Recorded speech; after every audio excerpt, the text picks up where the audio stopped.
Creating content can be exciting and fun, but sometimes it takes a tragic turn. In this video, we'll look at 5 more real stories of YouTubers who faced disturbing deaths while filming. These stories show the dark side of making videos and remind us of the risks involved. It was October 29, 2024 in northern Sweden. Storm de Buell, a 22-year-old Belgian YouTuber, was trekking alone through the remote Jokkmokk region of Lapland. Known for his love of nature and solitude, Storm spent much of his time exploring rugged terrains, documenting his adventures on his YouTube channel, Storm Outdoorsy. Despite his survival skills, this journey would be his last. Storm had been traveling in his Peugeot 307, setting up camp in isolated areas and immersing himself in the wilderness. His videos combined breathtaking landscapes with practical tips on outdoor survival, earning him a modest audience of over 1,100 subscribers. For Storm, nature wasn't just a passion, it was a way of life. His father shared that Storm struggled to connect with people and found comfort in the wild, where he could forge his path. On October 29th, the weather took a dangerous turn. A fierce blizzard swept through the region, dropping temperatures to -6 degrees Celsius, with wind chills making it feel like -18 degrees Celsius. The snowstorm uprooted trees and covered the landscape in a thick blanket of snow. Storm captured the worsening conditions in a video sent to a friend, showing snow filling his boots and backpack. He remarked that it was going to get worse that night. Later that evening, he messaged his grandmother, reassuring her despite the severe weather. He wrote that it was snowing heavily, but that she shouldn't worry because he would survive. Tragically, those would be his last words. By 2 a.m., Storm sent an emergency distress signal to Swedish rescue services, reporting that he was injured and in immediate danger. However, the severe blizzard made it impossible for rescuers to begin their search that night. During those critical hours, Storm attempted to walk back to his car, which was about 9 miles from his campsite. It's believed his tent may have been lost in the storm, forcing him to navigate the treacherous conditions on foot. His mother speculated that his legs and feet had become frozen, severely limiting his mobility, though he likely tried to stay warm using hand warmers he had carried. By the morning of October 30th, the storm had calmed enough for rescue teams to begin their search. Around 10 a.m., they discovered Storm's body along the route to his car, far from where his tent had been.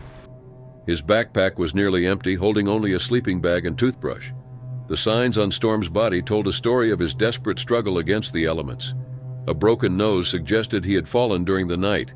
Exposed to brutal winds and freezing temperatures, he endured immense hardship before succumbing to the cold. The news devastated Storm's family. His mother, Elizabeth Rademacher, spoke about the agonizing wait for updates. She said they had hoped all day that he would be found alive. When news of his death came, it shattered their hopes. Elizabeth struggled to imagine her son's final moments, thinking that Storm must have suffered for so long and died alone. Storm's father, Bout, described him as a quiet yet determined individual who found joy in his outdoor adventures. His videos were a priceless legacy for the family. However, one part of that legacy remained missing: Storm's camera. The camera, used to document Storm's final journey, was left behind in the snowstorm. For his family, finding it became a mission. Bout plans to return to Lapland in the spring once the snow has melted, to search for the camera and other belongings. Recovering the memory card he hoped might provide a glimpse into Storm's final moments. Storm's story drew comparisons to Into the Wild, the true story of Christopher McCandless, who also sought freedom in nature but met a tragic end. Elizabeth acknowledged the parallels but emphasized that their focus was on remembering Storm for who he truly was. They didn't want to make him a hero, but simply wanted people to remember him as he was, quiet, yet with a depth that touched everyone who knew him. Storm de Buell's journey into the wilderness shows his adventurous spirit and a reminder of the unforgiving power of nature. For his family, his legacy lives on through his videos, and they hope to preserve his memory by uncovering the last pieces of his story. It was May 3, 2023, on the Yamuna Expressway, a major highway connecting Agra and Delhi in northern India. The weather was clear, and the road ahead seemed perfect for a ride. 25-year-old Agastya Chauhan, a popular YouTuber with over 1.2 million subscribers on his channel ProRider 1000, was doing what he loved most, riding his superbike. Known for his high-speed videos and stunts on his Kawasaki Ninja ZX-10R, Agastya had a huge fan base. But this day ended not with excitement, but with a devastating incident. Agastya lived in Dehradun, Uttarakhand, and had turned his passion for bikes into a career. His channel showcased daring stunts and high-speed rides, attracting millions of viewers. However, his videos also brought criticism and legal trouble. Earlier in 2023, Agastya was charged with performing dangerous stunts on public roads in Dehradun, violating traffic laws and endangering public safety. Despite warnings, he continued his risky rides. On that day, Agastya was traveling to Delhi from Agra with 4 friends. He planned to push his Kawasaki Ninja to its limit, reaching a speed of 300 kilometers per hour. His bike, powered by a 998 cubic centimeter engine producing 197.3 horsepower, was built for extreme speed. However, public roads like the Yamuna Expressway are unpredictable, and at such high speeds, even a small mistake can lead to disaster. Around the 47-kilometer mark on the expressway, Agastya accelerated, pushing his bike to incredible speeds. Tragically, reports state that his bike collided with a road divider at an estimated 300 kilometers per hour. The impact was catastrophic. His bike was destroyed and his helmet, which should have protected him, shattered. Agastya sustained fatal head injuries. Emergency services were called, but he had already passed away by the time they arrived. The Tapal police from the Aligarh district took custody of his body, which was later sent to Kailash Hospital in Greater Noida for a post-mortem. News of Agastya's tragic end spread quickly. His last video, uploaded on May 2nd, was flooded with comments from fans expressing shock and sadness. Some offered condolences, while others reflected on the risks of reckless riding. One comment noted that Agastya had taught his subscribers an important lesson: drive safely. Agastya's grieving family received his body after the post-mortem. Meanwhile, the police began investigating the accident. A friend who had been riding with Agastya claimed a truck might have hit him from behind, but this remains unverified. Police are reviewing CCTV footage and the camera attached to Agastya's helmet for clues. The incident sparked a heated discussion about the dangers of performing high-speed stunts on public roads. While many mourned Agastya's death, others criticized his risky behavior. One X, formerly Twitter, user posted that it seemed inevitable, noting that Agastya's channel was full of accident-related content and questioning how no one had stopped him. The accident also served as a wake-up call for public safety. Aligarh's senior superintendent of police, Kalanidhi Naithani, described it as a painful reminder of the risks of speeding. The Aligarh police urged drivers to avoid dangerous stunts and prioritize road safety. Agastya's death highlighted a troubling reality. Overspeeding is a leading cause of road accidents in India. According to Transport Department data, Agra, near the crash site, has one of the highest road accident death rates in Uttar Pradesh. Overspeeding claims more lives there than in any other major city in the state. Authorities emphasize the importance of limiting high-speed activities to racetracks. Unlike public roads, racetracks are equipped with crash barriers, medical teams, and controlled conditions, minimizing the risk of fatal accidents. Public roads, on the other hand, are unpredictable and pose countless hazards, making them unsuitable for extreme speeds.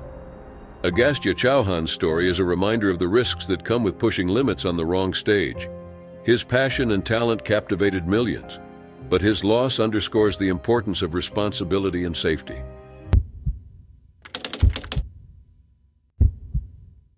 It was May 28, 2013, a cloudy evening in Haley, Cornwall.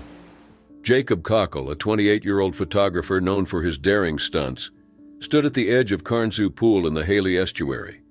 Jacob was a thrill-seeker who gained recognition, including from National Geographic, for his stunning photographs of waves, surfers, and the raw beauty of the ocean. That day, he wasn't just after beauty, he was chasing danger. Jacob was fascinated by the whirlpool at Carnsoo Pool, created by Victorian-era tunnels designed to clear sand from the harbor. These tunnels unintentionally caused a vortex during tidal shifts, forming swirling, powerful, and unpredictable waters, exactly the kind of challenge Jacob loved.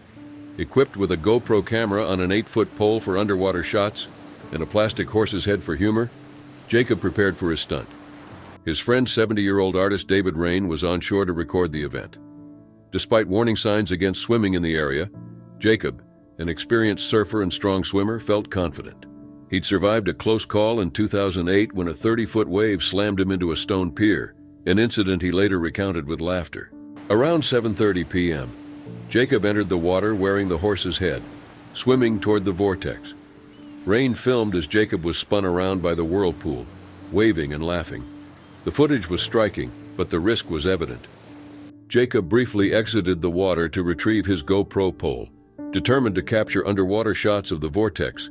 He then dove back in, camera in hand. Minutes passed, but Jacob didn't resurface. Rain called out to him, but there was no response. Panicked, he ran to the far side of the pool where the water drained, hoping to see Jacob emerge. Instead, fishermen nearby spotted Jacob's body, floating face down about 73 meters from where he had entered the vortex.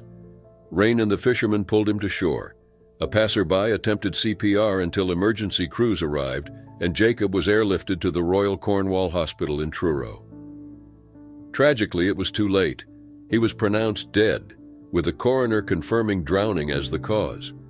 An inquest later revealed traces of ketamine in Jacob's system, raising concerns about his decision-making at the time. However, his family believed his dyslexia and unique personality also played a role. His mother, Carolyn Sheard, described him as someone who embraced life fearlessly, often ignoring dangers and losing track of time. Despite his risk-taking nature, Jacob's stunts were carefully planned rather than reckless. Coroner Andrew Cox described him as an admirable young man who died doing what he loved. Jacob's death shocked his hometown of Penzance and the broader community inspired by his work. Hundreds attended his funeral, where mourners wore bright colors to celebrate his vibrant personality. His coffin, painted with waves and flowers, was adorned with fairy lights and wildflowers, reflecting his colorful life. Jacob's fascination with the sea wasn't new. A year earlier, he narrowly avoided being smashed into a seawall by a giant wave near Newlyn. He later admitted feeling overwhelmed, but continued pursuing high-risk ventures. His work, including dramatic footage of surfers caught in massive waves, captivated audiences with its mix of beauty and danger.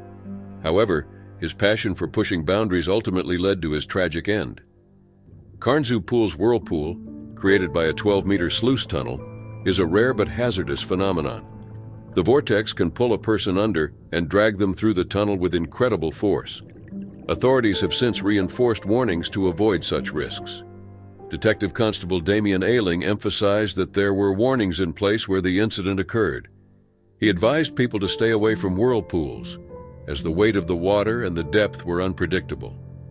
Jacob's story became a reminder of the dangers of pushing limits, even for seasoned adventurers. Though he lived life fully and inspired many with his work, his untimely death highlights the fine line between passion and danger. It was September 10, 2021, a chilly evening in Moscow, Russia. Dmitry Beshintsev, known online as Dima Vert, was a 34-year-old urban explorer and YouTuber with over 80,000 subscribers on his channel, Beam of the Inquisition. Dmitry was passionate about uncovering forgotten and abandoned places and sharing their beauty and mystery with his audience. On this evening, he set out with two close friends to explore an old building on 1905 Street. Dmitry had visited countless derelict sites before, but this exploration would tragically be his last. The building, a 5-story brick structure built in 1971, had been abandoned for years. Once scheduled for renovation, the project had been delayed indefinitely, leaving the building in a dangerous state of disrepair.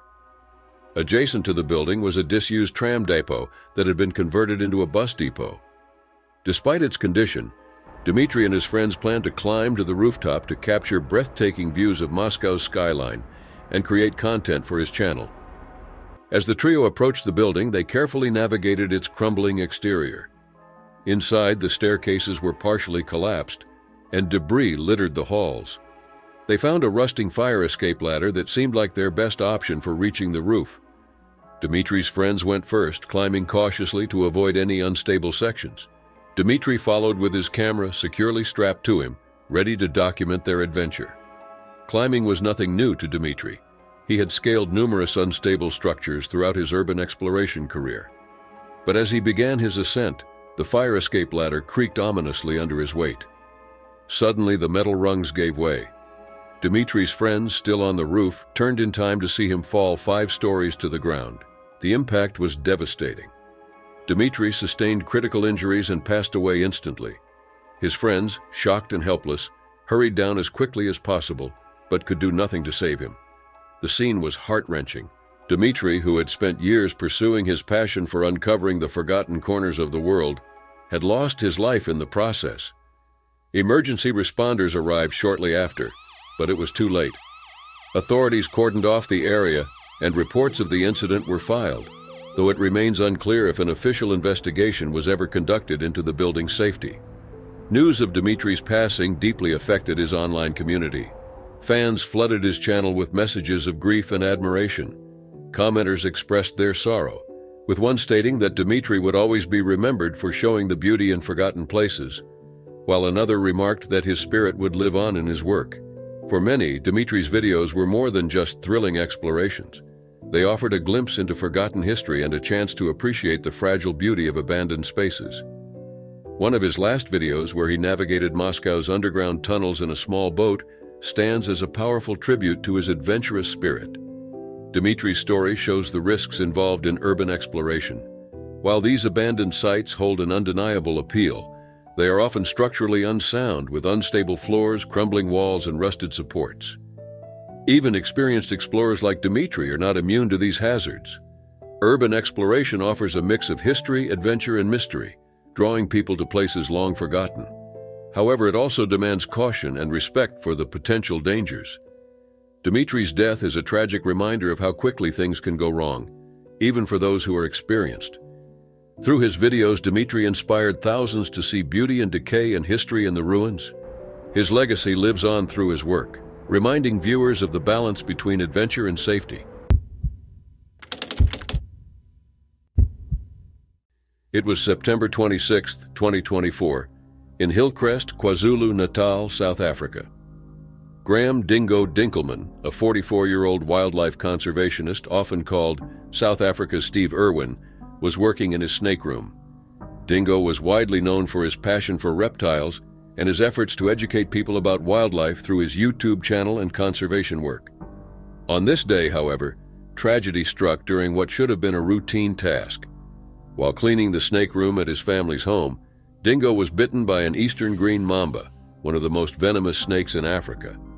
Unlike previous encounters with dangerous animals, this bite caused a severe allergic reaction that quickly escalated into a critical health emergency. Born on June 15, 1980, in KwaZulu-Natal, Dingo had been passionate about wildlife from a young age.